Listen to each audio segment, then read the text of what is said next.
하나님 아버지 은혜를 감사합니다. 우리를 부르시고 기도하게 하심을 감사합니다. 오늘도 마음 다하여 하나님께 나아갑니다. 성령께서 우리를 인도하여 주옵소서.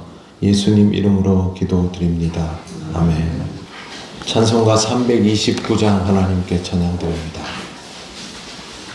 주 날 불러 이르소서. 말씀대로 전하리라. 나 주님의 뜻을 따라 길 잃은 양 찾으리다. 주 날 인도하옵소서. 나도 남을 인도하리. 주 말씀에 줄인 양떼 다 먹이게 하옵소서. 저 든든한 반석 위에 날 세우사 힘주소서. 내 손을 펴 물에 빠진 저 무리를 건지소서. 내 주 얼굴 뵙기까지 주님 나를 도우소서. 이 천한 몸 받으셔서 주 뜻대로 쓰옵소서.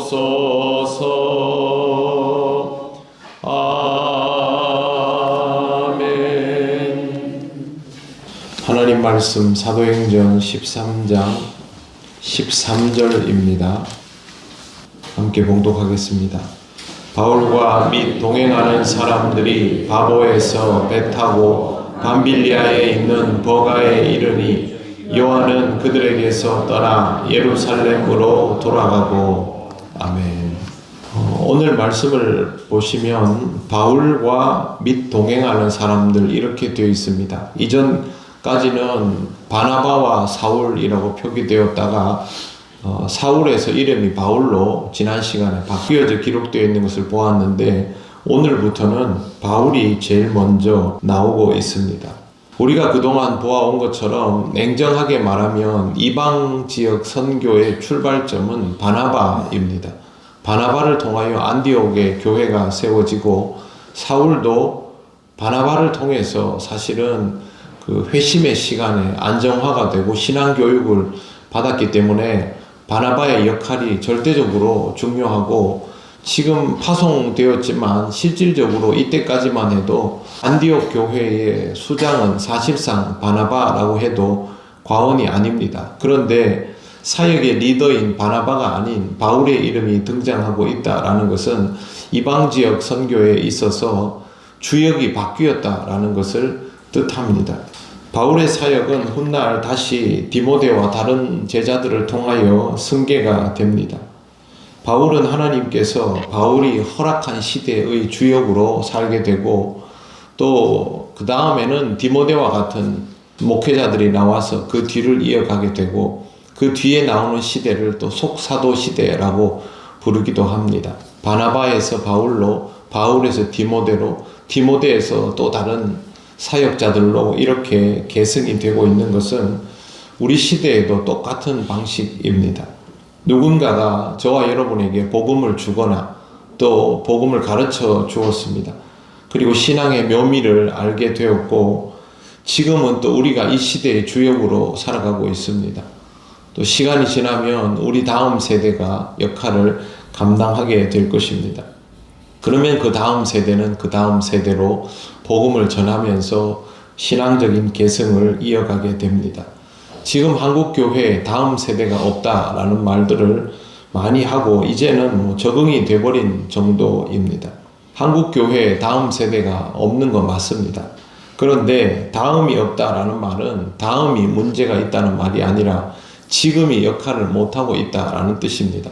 바나바가 역할을 해주었기 때문에 바울이 존재하는 것이고, 바울이 역할을 해주었기 때문에 디모데가 존재하는 것이고, 디모데가 그 역할을 하니까 그 다음 사도들도 나오게 된 것이죠. 속사도 시대는 그렇게 해서 이루어지게 되었습니다. 지금 우리가 할 일은 우리의 역할을 감당하는 것입니다.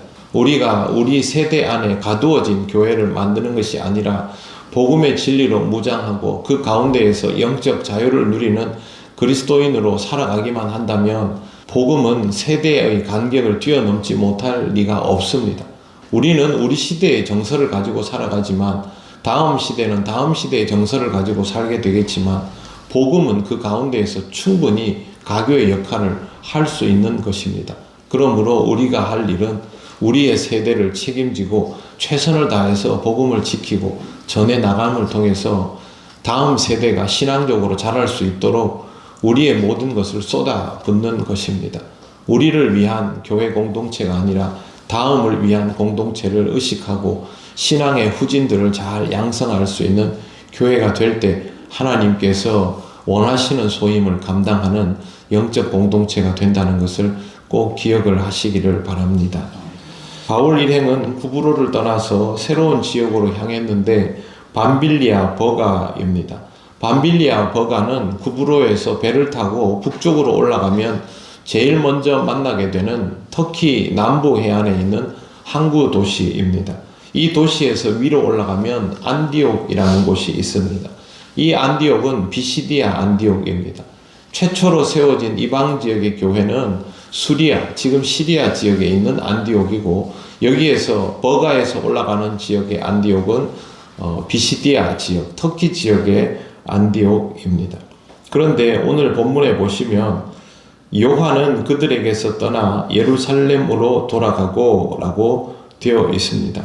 여기에서 돌아갔다라는 말은요, 그냥 갔다는 말이 아니라 이탈했다는 뜻입니다. 자기의 역할이 있는데 이탈했다. 예를 들어서 뭐 축구나 야구나 농구팀이 있는데 거기서 선수 한 명이 갑자기 빠져나가면 거기는 그냥 구멍이 생기지 않습니까? 그런 식으로 이탈했다라는 의미입니다. 학자들은 이것에 대해서 여러 가지 해석을 내어 놓았습니다. 사도행전 기록자는 왜 돌아갔는가에 대해서 전혀 언급을 하지 않지만 사도행전 15장 38절 이하에 보면 마가 요한 때문에 바울의 심기가 아주 불편했다라는 것을 알 수 있습니다.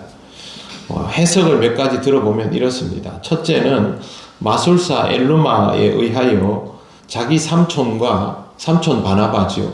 바나바와 바울의 위치가 바뀌면서 선교의 주도성이 바울에게 넘어간 것에 대해서 불만을 가졌다라고 보는 것이 제일 유력한 견해입니다. 두 번째는 버가에서 모기에 물려서 말라리아가 걸렸다라는 해석이 있습니다. 세 번째는 이방인에게 복음을 전하는 과정에서 이방인 선교에 적응을 하지 못했기 때문이다라는 해석도 있는데, 이건 나중에 요한이 돌아갈 때 구브로를 통해서 돌아가는 것을 보면 이것은 설득력이 좀 약해집니다. 어쨌든 이 사건 이후로 바울은 다시는 마가 요한을 불러들이지 않으려고 합니다. 바울이 보기에 마가 요한은 이방인 선교에 대하여 도움이 되지 않는다라고 받아들였던 것으로 보입니다. 나중에는 마가 요한 때문에 바나바와도 완전히 결별하고 다른 노선을 취하게 됩니다. 이것만 보면 마가 요한은 처음 발을 내디딘 이방인 선교 사역에 구멍을 낸 사람처럼 보이는데요. 그런데 디모데후서 4장 9절에서 11절 말씀을 보면 그렇지도 않습니다. 바울이 디모데에게 이렇게 말을 합니다. 내가 올 때 마가를 데리고 오라. 그가 나의 일에 유익하니라. 나중에 바울이 디모데에게 마가를 데리고 오라는 말을 합니다. 뿐만 아니라 베드로는 마가를 나의 아들이라고 표현하기도 합니다. 베드로전서 5장 13절에 나오는 내용입니다. 그리고 결정적으로 이 마가가 마가복음의 기록자입니다. 마가복음은 이방인을 향하여 써진 개방적인 복음서라고 알려져 있습니다. 예수님께서 이방인에게 어떤 관점을 가지고 있는가를 가장 쉽게 확인할 수 있는 복음서가 다른 누구도 아닌 바울에게 찍혀서 이렇게 사실상 퇴출된 마가라는 것이 굉장히 의미심장합니다. 하나님은 이 동행을 거부당한 마가를 부르셔서 이방인을 위한 복음서 기록자로 세우신 것입니다. 이처럼 하나님의 역사는 우리가 다 헤아릴 수도 없습니다. 하나님께서 우리를 어떻게 쓰실까? 우리는 다 알지 못합니다. 그때 하나님의 부르심에 따라서 인도하심을 따라서 그렇게 쓰여질 뿐입니다. 우리가 할 일은 하나님을 믿고 하나님의 역사 속에서 순종하면서 나아가는 것밖에 없습니다. 실제로 마가 요한이 구브로에 있을 때는 굉장히 부족했을 수 있습니다. 그러나 그에게도 신앙의 성숙이라는 과정이 있어서 그가 앞으로 누구보다도 이방인을 잘 아는 복음서를 기록하는 사람으로 변화되었을 가능성이 매우 높지요. 우리도 신앙이 부족한 채로 늘 살아가지만 그래도 영적인 성장을 조금씩 이루어가고 있지 않습니까? 이런 우리를 하나님은 사용하셔서 이 시대의 주역이 되게 하시고 다음 세대를 위하여 복음을 소유하고 계승할 수 있도록 역사하여 주시는 것입니다. 우리에게 하나님께서 원하시는 바가 있음을 잘 기억하시고 그 하나님의 기대에 부응하면서 나아가는 신앙적 삶을 살아가시기를 바랍니다. 아멘. 기도드리겠습니다. 하나님 은혜를 감사합니다. 하나님이 인도하여 주시는 대로 믿음의 삶을 살아가기 원하지만 아직도 부족함이 너무도 많음을 고백합니다. 하나님 마가 요한을 쓰시고 또 사울을 쓰시고 바나바를 쓰신 것처럼 우리를 사용하여 주실 때 하나님께서 원하시는 대로 쓰임받는 우리들 되기를 원합니다.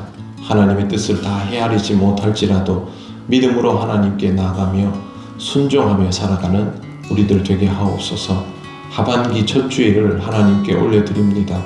우리 모든 마음을 다하여 하나님께 감사와 영광을 돌리며 하나님이 기뻐하시는 삶으로 나아가는 우리 교회가 되게 하여 주옵소서. 감사드리며 예수님 이름으로 기도드립니다. 아멘. 하늘에 계신 우리 아버지의 이름을 거룩하게 하시며 아버지의 나라가 오게 하시며 아버지의 뜻이 하늘에서와 같이 땅에서도 이루어지게 하소서. 오늘 우리에게 일용할 양식을 주시고 우리가 우리에게 잘못한 사람을 용서하여 준 것 같이 우리 죄를 용서하여 주시고 우리를 시험에 빠지지 않게 하시고 악에서 구하소서. 나라와 권능과 영광이 영원히 아버지의 것입니다. 아멘.